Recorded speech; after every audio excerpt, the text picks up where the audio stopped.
Hey guys, if you have been stuck trying to get your reading score to 5 or above and you keep getting questions wrong in reading in daily life and reading an academic passage, even when you feel like you understood everything, this video is for you.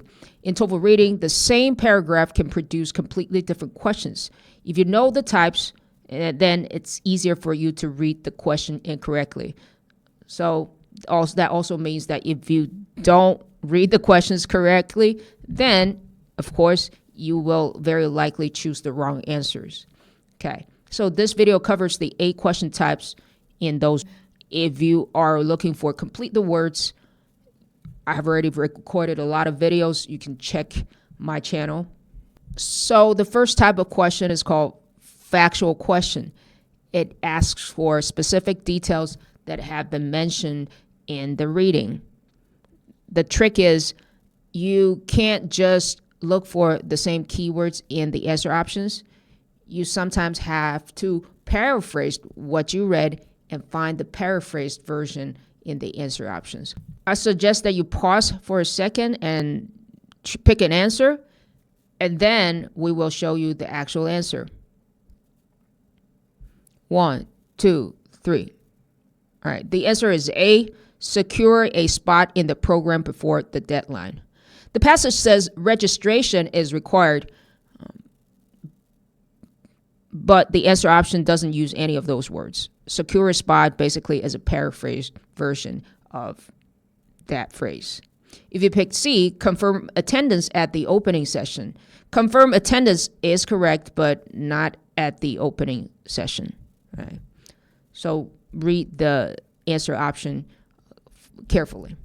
Now, if you're taking the new TOEFL 2026 and want extra practice, timing, and scoring guides and updates as we collect more real results, there's a link below this video. Fill out the short form and I'll send them to you. Question type number 2, negative factual questions. You need to look for that one answer option that does not contain what's been mentioned in the paragraph. That is to say, 3 options are true. You need to find the one that isn't. The word not in the question is sometimes ignored or neglected after we've been thinking for a few seconds or so. All right, try the question now. 1, 2, 3. The answer is C, strength training. Calorie tracking, meal planning, light exercise are all in the passage, but paraphrased. Calorie tracking becomes tracking calories. Light exercise routines becomes workout ideas. You still have to match meaning, not the words, even for the wrong answers. Strength training appears nowhere. All right. Question type number 3, inference questions. The answer is not written in the passage, but it is what is obviously true from the flip side of what is said. Try the question now. 1, 2, 3. The answer is B. It will not include guidance from a nutrition specialist. The passage says Dr. Park is absent for week 1, and Dr. Park is a nutritionist. It doesn't say no nutrition guidance, but that is obvious. The obvious flip side. If the nutritionist is not there, there's no nutrition guidance. A says the session won't be suitable for people with medical conditions. The passage says consult the doctor, not tell the people to always stay away from this activity. That's not the flip side. That's a stretch. D uses real words from the passage. Calorie tracking, meal planning, light exercise, but those are the topics for the whole program, not specifically week 1. Because supposedly this is a 4-week program. It's not going to be covered entirely in just week 1. Familiar words, wrong scope. All right, type number 4, vocabulary question.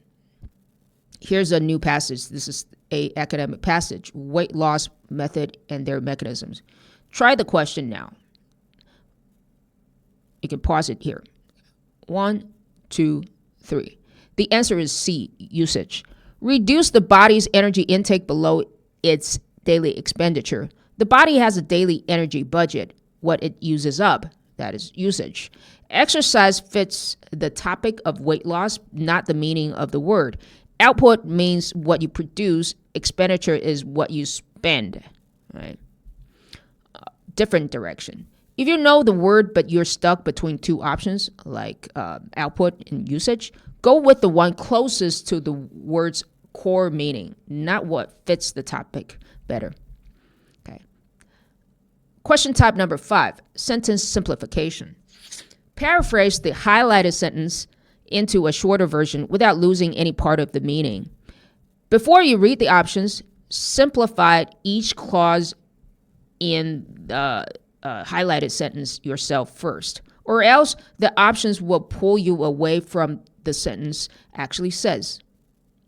Try the question now. 1, 2, 3.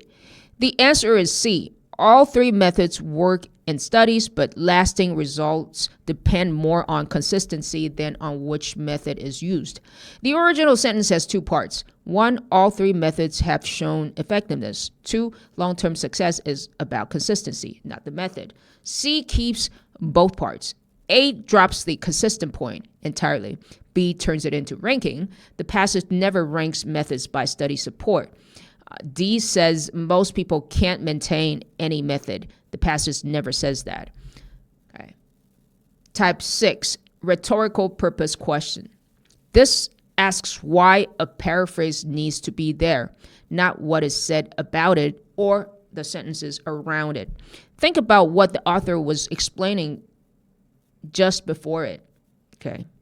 If you're an author, why do you even write this sentence at all? Try the question now. 1, 2, 3. The answer is B, to explain the biological process by which HIIT continues to burn energy after exercise. The sentence before says HIIT increases metabolic rate both during and after exercise.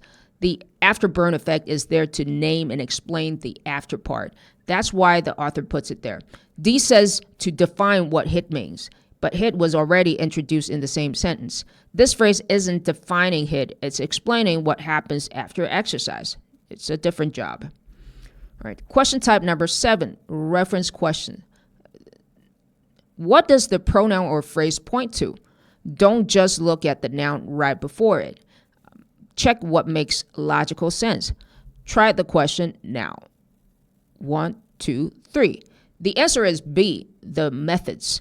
Whether individuals can maintain them consistently. Them is plural. It refers back to the methods introduced earlier in the paragraph.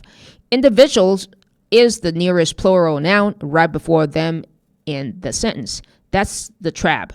But individuals are the ones doing the maintaining. You don't maintain individuals. Substitute it back. Maintain individuals consistently breaks. Maintain the methods consistently holds. Question type number 8. Before you look at the positions, read the inserted sentence on its own and think, what sentence can come before it and what sentence can come after it? Then scan the options. If you scan the options first, the surrounding text will change how you read that sentence. Okay. Try the question now. 1, 2, 3. The answer is C.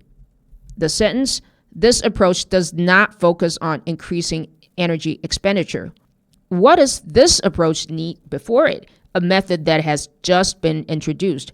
What does the sentence say about it? That it doesn't increase energy expenditure. Position C comes right after intermittent fasting, which controls when food is consumed, not how much energy is burnt. That fits. Position D is after HIIT, and HIIT explicitly increases metabolic rate and energy expenditure. Placing the sentence there would contradict the passage, but if you scan without locking in your reading first, the surrounding text at D would have pulled you in. So, 8 question types, 2 passages, everyone asked you to do something different with the same words. Keep the reference card on the screen next to you when you practice. You can copy it, or you can screenshot it. When you get one wrong, note the type and what pulled you toward the wrong answer. Review it before your next session.